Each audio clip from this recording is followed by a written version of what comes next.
¿Ya? Buenas tardes, queridos estudiantes. Vamos a continuar con el problema del bien. A ver, recordemos, es importante que no perdamos de vista que estamos discutiendo la cuestión de cuántos bienes intrínsecos hay. ¿Sí?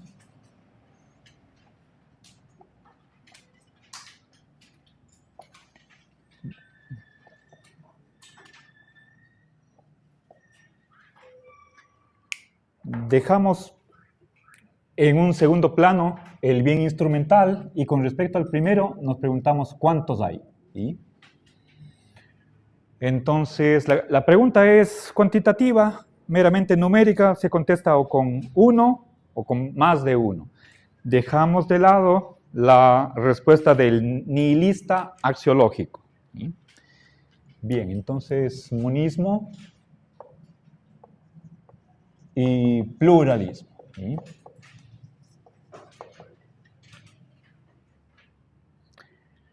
Les decía que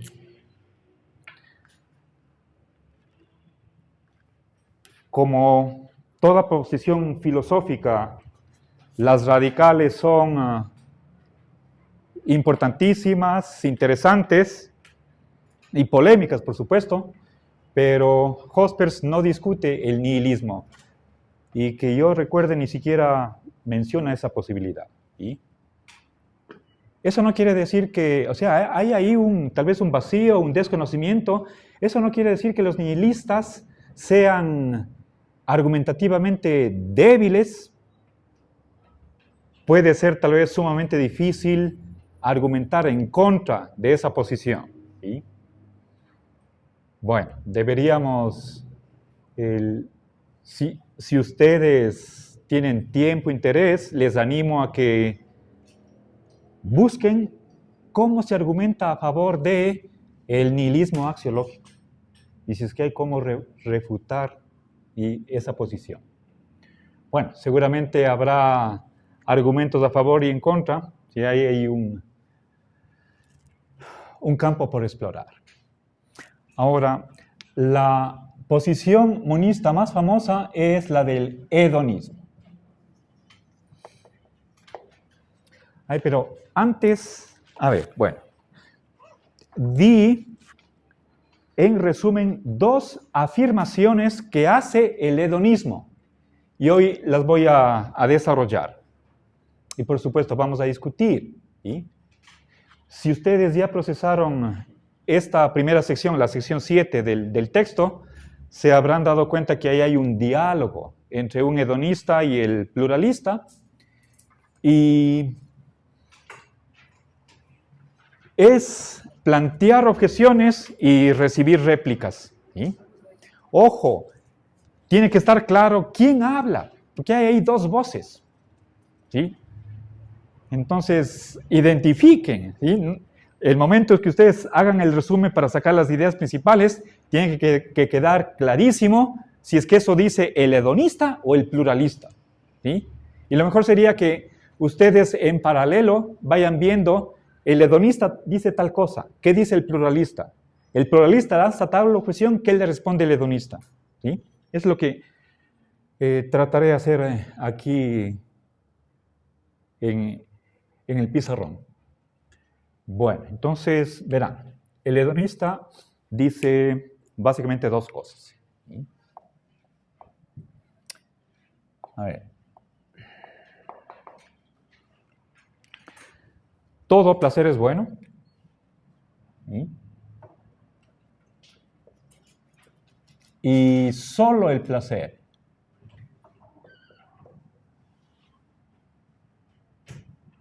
es bueno. ¿Sí?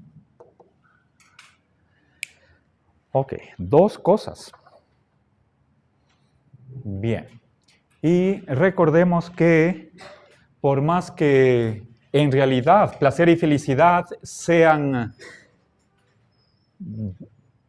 distintos, ¿sí? Vimos que en cuanto a duración e intensidad difieren.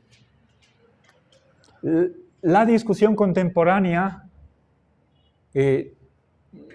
desenfatiza esa diferencia. ¿Sí? Por más que sean distintas, las vamos, a efectos de esta discusión de aquí, las vamos a equiparar. Sabemos que ambos, tanto el placer como la felicidad, son estados de conciencia, agradables, que deseamos que continúen. ¿Sí? Bien, ahora permítanme añadir un par de ideas más con respecto a la felicidad que se me pasó en una clase anterior. ¿Sí? Les dije que para los antiguos no era lo mismo hedonismo que eudemonismo. ¿Sí?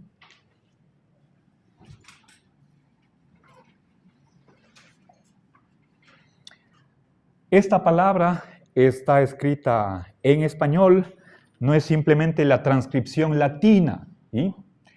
En griego, lo que corresponde a nuestra E castellana es la alfa y la iota. ¿Sí? En griego es eudaimonía, pero el nombre de la corriente es eudemonismo. ¿Sí? Ok.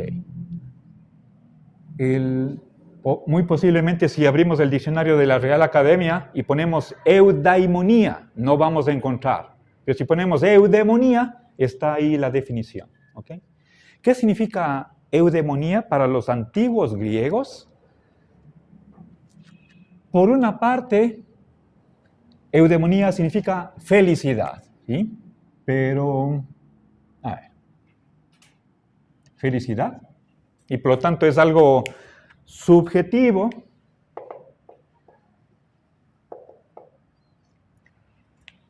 Alguien siente felicidad, alguien es feliz.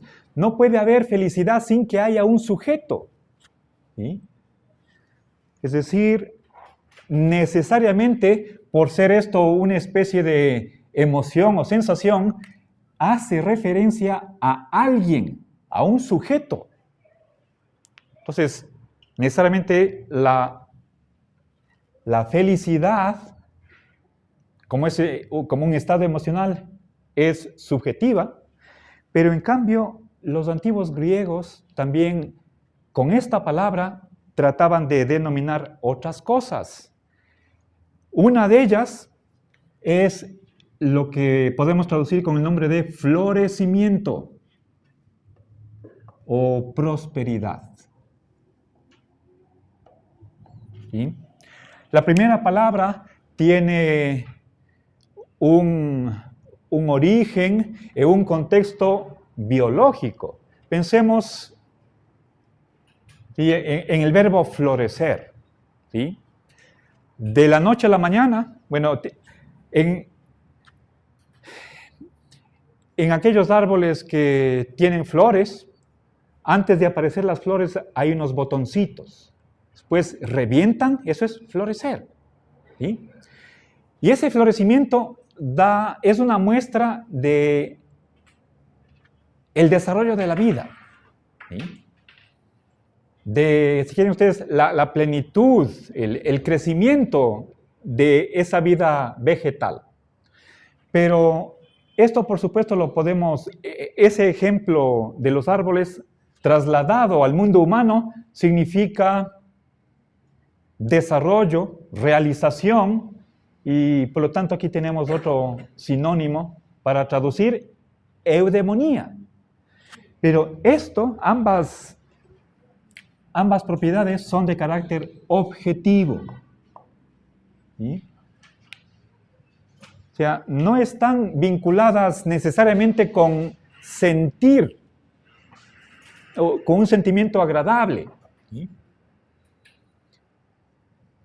Entonces, a partir de esta dualidad en el griego antiguo, contemporáneamente hay autores que cuando hablan de la felicidad, ya olvidándonos de la eudemonía, de este concepto que tiene esta dualidad, pensando ahora, digamos, siglo XX, nuestros días, la felicidad ¿sí?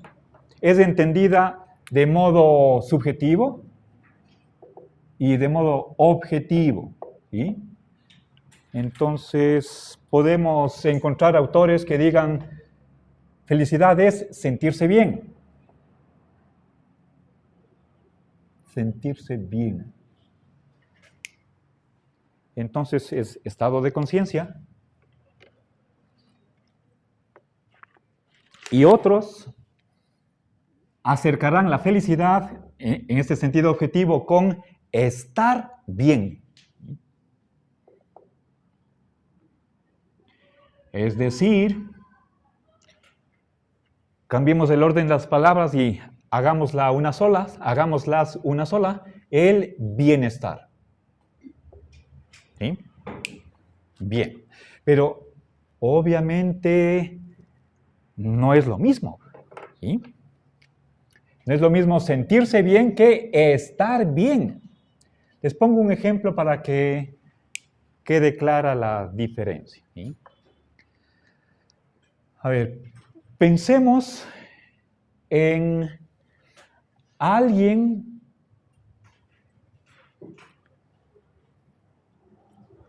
que es desempleado, no tiene dónde vivir, duerme bajo el puente, vive de la caridad y es un drogadicto.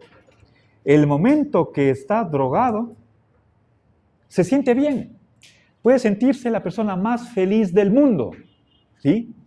Pero dudo mucho que le podamos calificar de que esté objetivamente bien. Entonces no es lo mismo sentirse bien que estar bien. ¿Sí? Ok. Bueno, entonces hay ahí una discusión.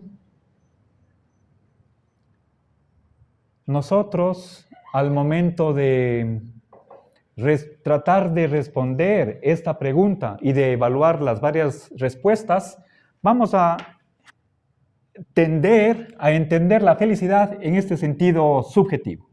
¿Sí? Pero siendo conscientes de que no todos los filósofos tienen esa comprensión de lo que es la felicidad. ¿Sí? Me parece que quizás la mayoría, quizás por ejemplo en este grupo, aceptará que hablar de felicidad es emplear un término de carácter subjetivo. Y si no, hagamos la prueba. ¿Sí? Hagamos un sondeo de opinión. ¿Sí? Sí está clara la diferencia, ¿no? ¿Ok? Para algunos filósofos, bienestar es lo mismo que felicidad, no para otros. ¿Qué piensan ustedes? ¿Felicidad es simplemente sentirse bien? ¿Sí? Alcen la mano quienes tienen esa concepción subjetiva de lo que es la felicidad. ¿Cuento? ¿Sí?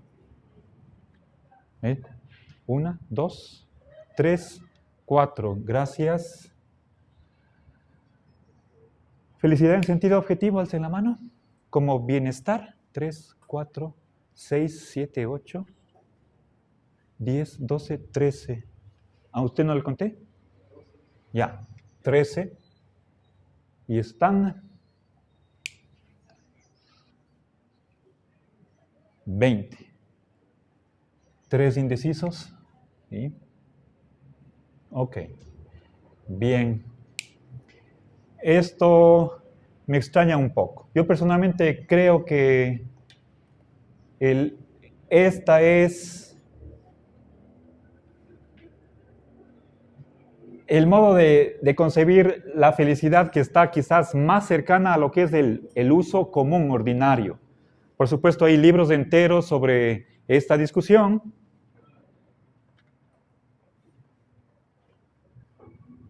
Les puedo dar alguna bibliografía. ¿Ok?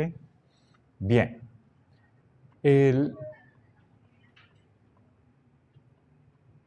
Según Jaspers, ¿sí? Jaspers está acá. La felicidad es subjetiva. Por lo tanto, Jaspers es un estado de conciencia. ¿Sí? Esto de acá no. Y no hace falta que nosotros seamos conscientes de que estamos bien, de que estemos bien. Aquí no interviene la subjetividad. Esto se puede constatar intersubjetivamente. Ok. Bueno, entonces les pido que al momento de hacer la lectura y comprensión del texto, que esta comprensión de la felicidad no les cause problemas para entender la discusión, ¿sí? En una parte del texto, verán, aquí voy a poner como una aclaración. Esto es lo que defiende el hedonismo, pero una consecuencia de esta posición es la de que el único, ¿sí? Bueno, eso es acá, es solo el placer, ¿sí? El único bien intrínseco es un estado de conciencia.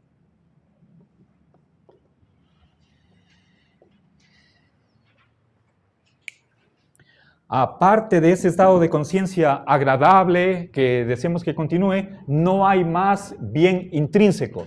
Es lo que sostiene esta segunda parte de la tesis, ¿sí? No puede haber bien intrínseco fuera de la conciencia, ¿sí? Entonces, el bien intrínseco está relacionado con un sujeto que siente esa felicidad o el placer. Bien.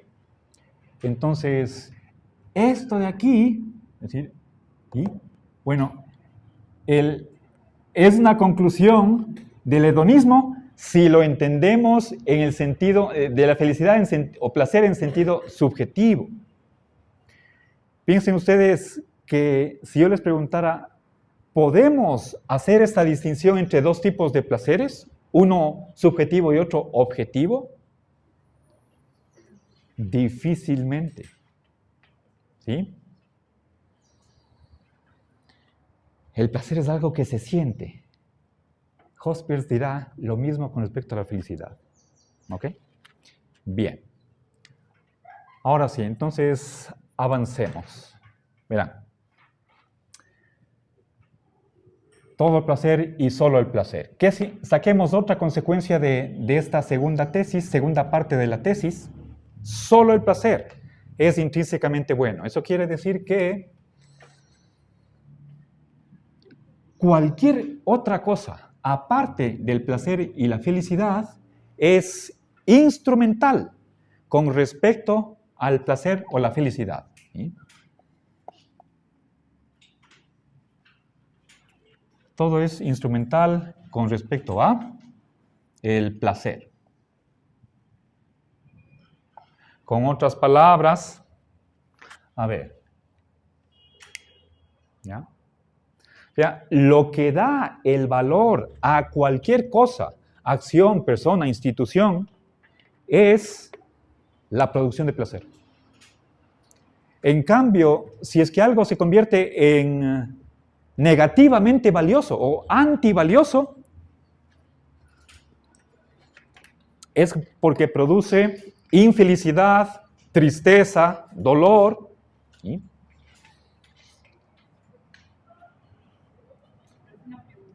Solo escribo esto, ¿sí? Valioso, solo si, entonces condición necesaria, la herradura echada del condicional en lógica. Algo es valioso solo si, como consecuente, produce felicidad o produce placer.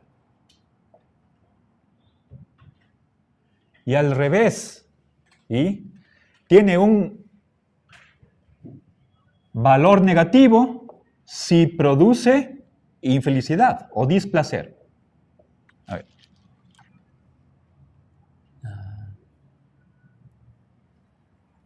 O pongamos al revés, más bien.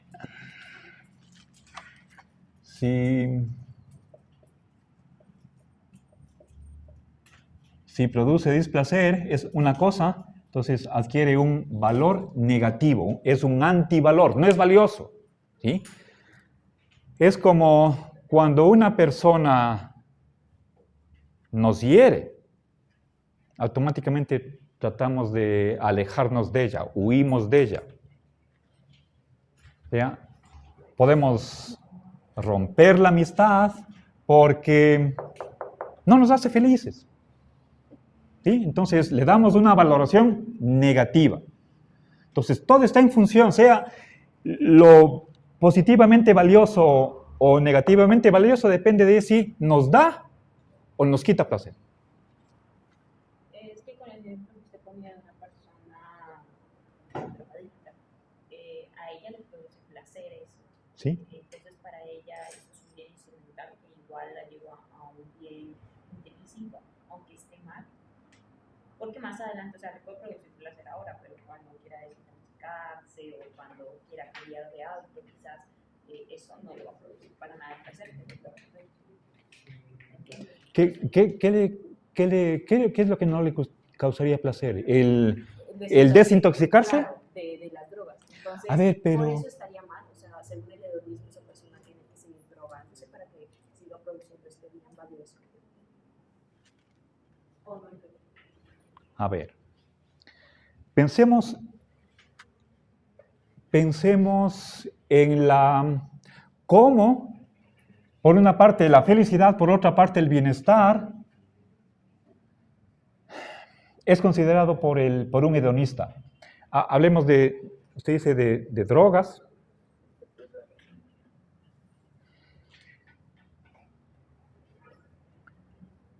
Si mi cuerpo depende para estar feliz del consumo de drogas, eso es algo que él podría ver que podría modificar para ganar felicidad. O sea, si es que dejara esa adicción, consiguiera un trabajo, se puede mantener a sí mismo, puede tener una familia, puede en ese sentido, ¿sí?, avanzar en su bienestar. Entonces, por más que al comienzo ese proceso de desintoxicarse, de dejar la dependencia de esa adicción, puede ser momentáneamente, provisionalmente dolorosa, fuerte, pero a la larga le va a convenir y él puede decir, deseo esto. Entonces es tomar un sufrimiento o una infelicidad como un medio para mayor felicidad futura. Eso es racional, ya voy a explicar inmediatamente. ¿Sí? Y si lo argumentan los hedonistas, ¿estarían de acuerdo? Es el hedonismo racional. Ya voy a especificar enseguida. ¿Sí? Bien, otra idea que se sigue de acá es la de que el valor que damos a algo depende de cuánto placer produzca. ¿Sí? ¿Ya? A ver, cuán valiosa o sea algo, o valioso sea algo, depende de cuánto placer produce.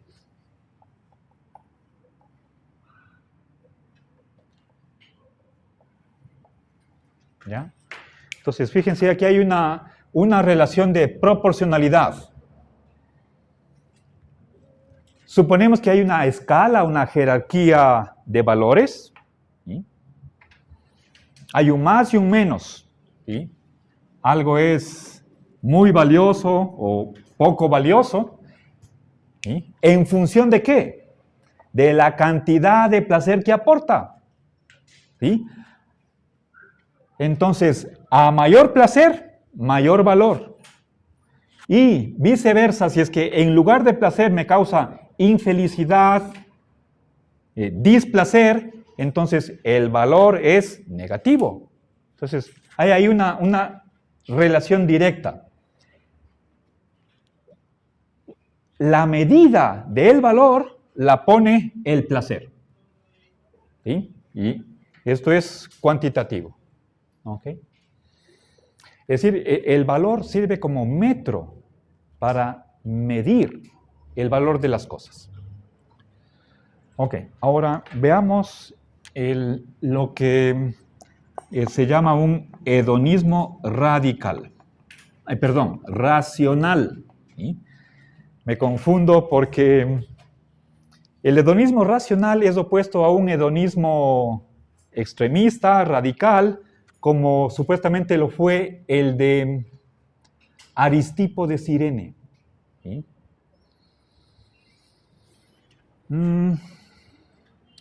No sé exactamente en qué periodo vivió, tal vez contemporáneo de Sócrates o Platón, ¿sí? Siglo III o IV, antes de Cristo. ¿Sí? ¿Ok? Estábamos preguntando que, es que no sé si estamos confundiendo, pero había un filósofo que era hedonista y que se contó un chiste a sí mismo y se murió de eso. Estábamos comentando de si era el mismo. No he sabido esa anécdota. Tal vez hay algunas leyendas que son ficticias, ¿sí? Bueno.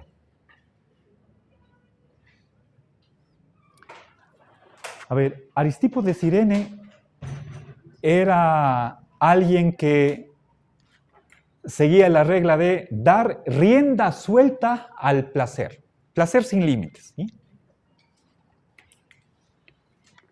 Tal vez podríamos añadir sin medir las consecuencias, ¿sí? Eso es Aristipo de Cirene.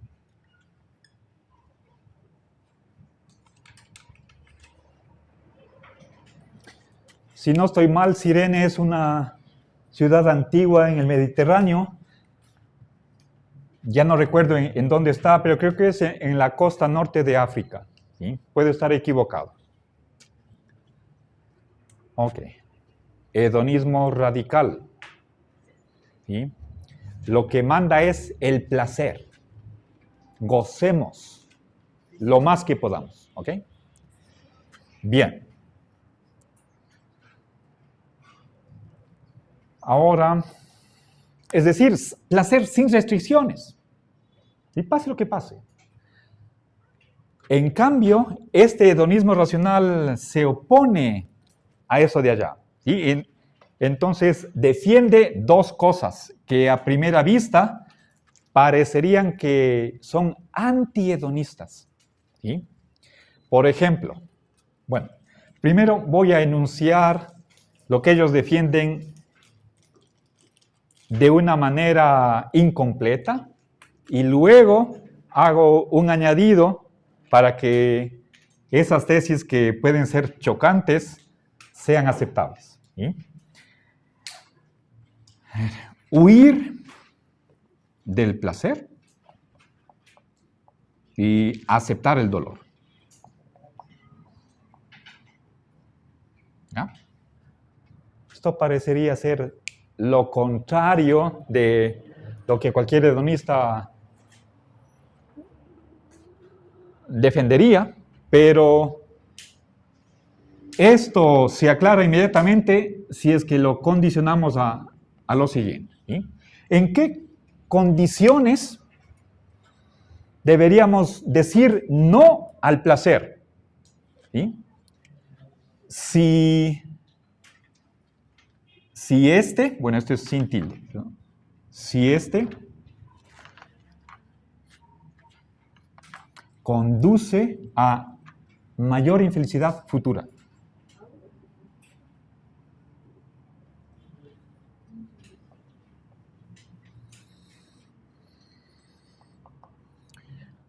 A ver, por ejemplo,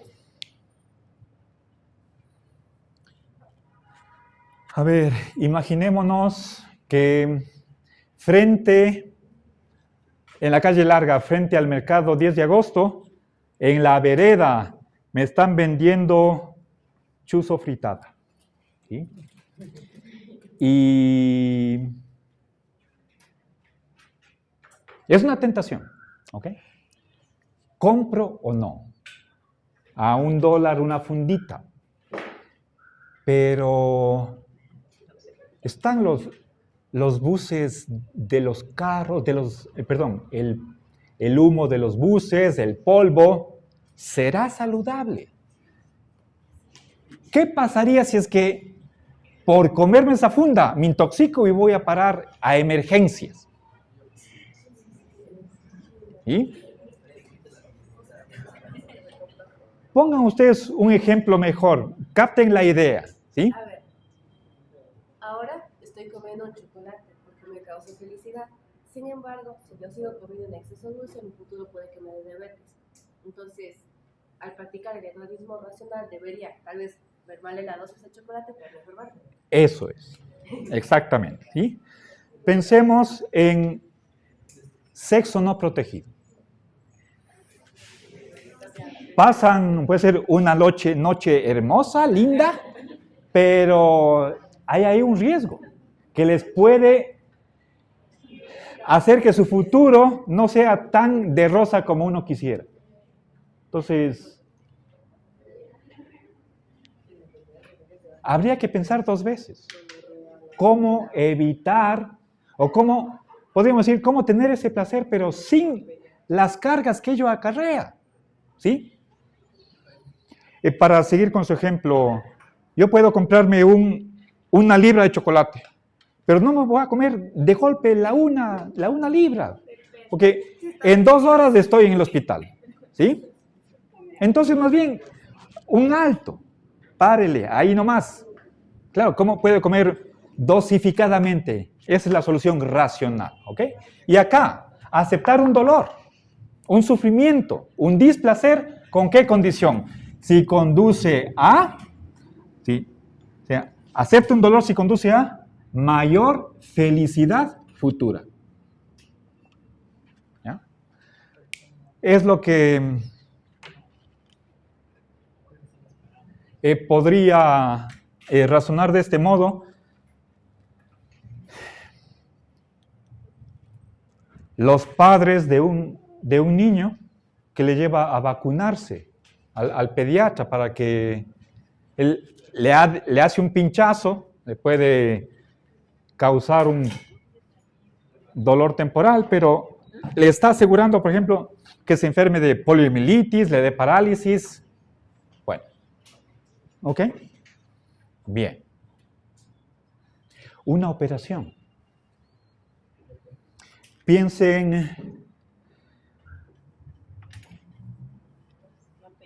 ¿qué acarrea una operación? Puede estar 15 días en cama, adolorido, pero se está asegurando años de vida, de salud. Entonces, cualquiera que esté con cáncer va a aceptar una quimio, aunque esa radiación le deje mal ese día o 2, 3 días después.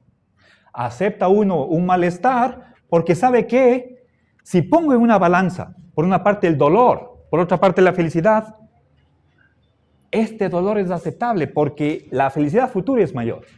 Entonces, este dolor se convierte en un medio para mayor felicidad. Esto es importante. Tengo que hacer una comparación. No puede, ningún hedonista va a aceptar mucho dolor para poca felicidad. Eso sería antihedonista. Pero si es que cuantitativamente el dolor es menor o significativamente menor y la felicidad es mucho mayor, entonces damos la bienvenida a ese dolor o sufrimiento. ¿Ok? Bien, eso es racional, hedonismo racional. Bien. Ahora, veamos acá. ¿Sí? Todo placer. Entonces, he sacado consecuencias, he puesto aquí unas aclaraciones o matizaciones para que no se vean que se está hablando de un hedonismo grosero, tosco, sino que es refinado, ¿sí? Sofisticado, si quieren, aunque la palabra es un poco altisonante. Obviamente, en cualquier corriente van ustedes a encontrar los moderados y los radicales. Hay variedad, ¿sí? Entonces tenemos ahí unas 2 subespecies, ¿sí? Cada autor tendrá su toque que lo distingue de otros. Ahora, quisiera empezar planteando una objeción a esta primera tesis o afirmación de que todo placer es Recuerden, cuando digo, no especifico qué tipo de bondad, me estoy refiriendo a la bondad intrínseca, ¿sí? Entonces, voy a poner aquí objeción, una objeción contra el hedonismo, ¿sí? Hay muchas objeciones, empecemos con las primeras, ya para entrar en ese debate. Contra el hedonismo se podría decir que, específicamente contra esta tesis de que todo placer es intrínsecamente bueno, se podría decir que son objeciones. Vamos con la primera. El placer del criminal es malo. ¿Sí? ¿Ustedes saben quién es el monstruo de los Andes? ¿O quién era? ¿Se han oído de él? Bueno, este individuo era, no recuerdo si era colombiano, no, creo que era centroamericano. Su nombre verdadero era Pedro Alfonso López, pero tenía muchas cédulas con nombres falsificados. Mató a cerca de casi 120 jovencitas después de violarlas, ¿sí? En un periodo, no sé si tal vez ¿cuánto sería? ¿Un año, 2 años? Entonces, aquí en Ecuador. Esto, y finalmente se lo atrapó si no estoy mal, en el año 1980. Se le dio la pena máxima, que era 19 años de cárcel. Estaba en Ambato. ¿Sí? Bueno, y obviamente, ese es un criminal en serie. ¿Sí? ¿Cuántos los hay? En una exigua proporción. ¿Sí? En mi vida es el único que he conocido de ese tipo aquí en nuestro país. ¿Ok? Y cuando le hacen un estudio psiquiátrico, o sea, él no muestra remordimiento, o sea, como que no tiene esa conciencia de que está haciendo daño. E incluso pensemos, y aquí permítanme, me puedo alejar de la realidad, puede ser que haya sentido placer al hacer eso. ¿Sí? Obviamente, su comportamiento se puede explicar por cómo fue su niñez. ¿Sí? Es decir, qué determinantes funcionaron para que esta persona actuara de ese modo. ¿Sí? Bueno, ahora, o sea, ejemplos de este tipo estarían mostrando que hay placeres que son malos. O sea, no todo placer es bueno. ¿Sí? Si es que esta persona siente más placer al matar a más personas, tanto peor. ¿Sí? Entonces, ejemplos de este tipo parecería que realmente nos hace ver o nos daría ver que la posición hedonista no es del todo correcta, por lo menos en esta primera mitad.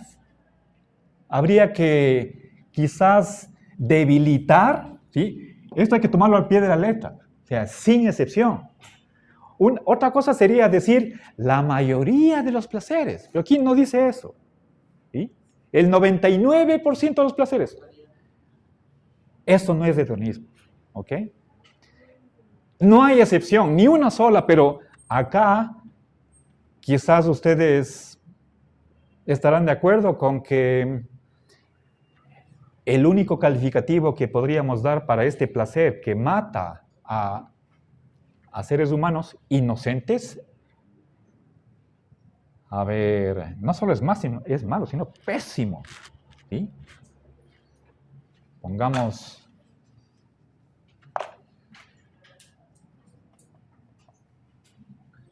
¿Ok? Bueno. ¿Ya? Yo sé que matar es matar. Sin embargo, ¿qué pasa si esta persona mata porque siente placer de librar al mundo de inmundicias, disculpe el término, ¿no? Pero hablando de personas que han cometido asesinato, violación, pedofilia, Ya. ¿sería malo?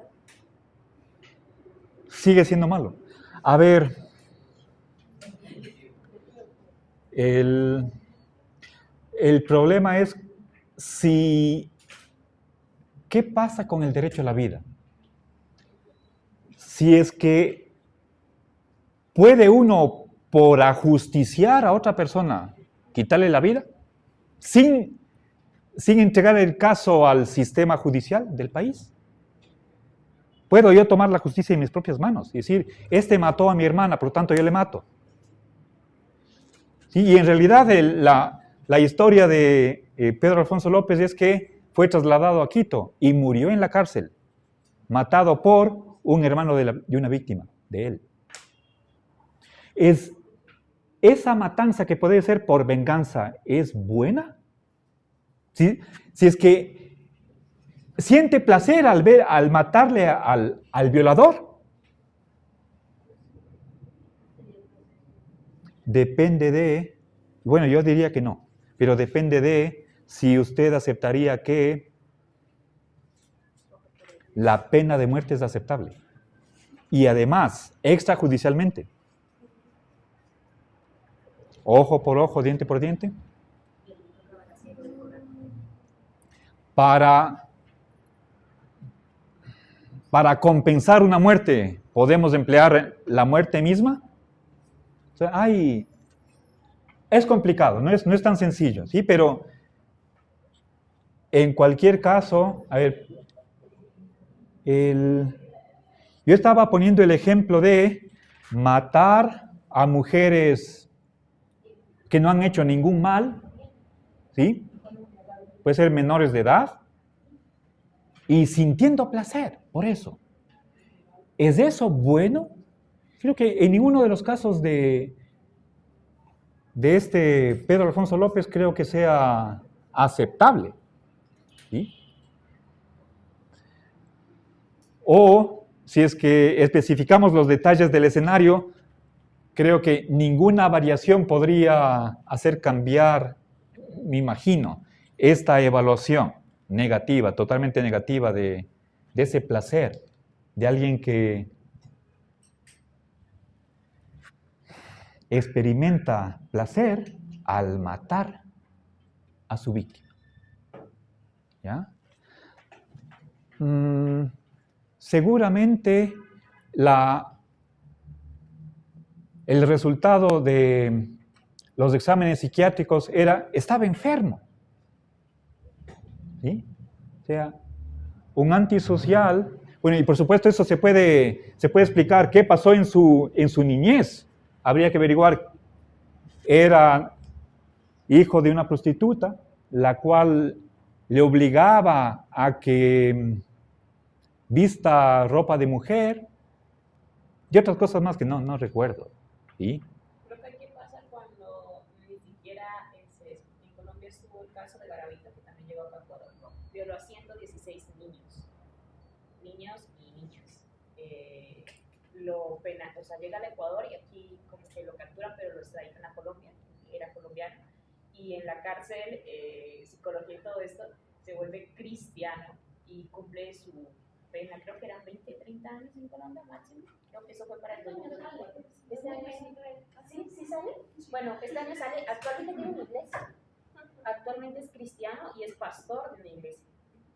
Y aún acepta que eso era el diablo y que el diablo era el que le daba el placer para hacerlo, que disfrutaba violando y matando niños. O sea, llegó hasta encapetada, mató al hijo de una profesora. Ya. A ver, ¿y usted qué cree? ¿Que ese placer es...? No, pero yo creo que la justicia debería ser un poco más severa. Tal vez no pena de muerte, pero sí... Reclusión perpetua. Sí, ¿no? Y velar por la seguridad de todos. Porque si... Claro... Es que si hay una persona así, no es seguro para las otras personas salir, no es seguro tenerlos, no es seguro salir, ni siquiera siendo mujer o siendo hombre.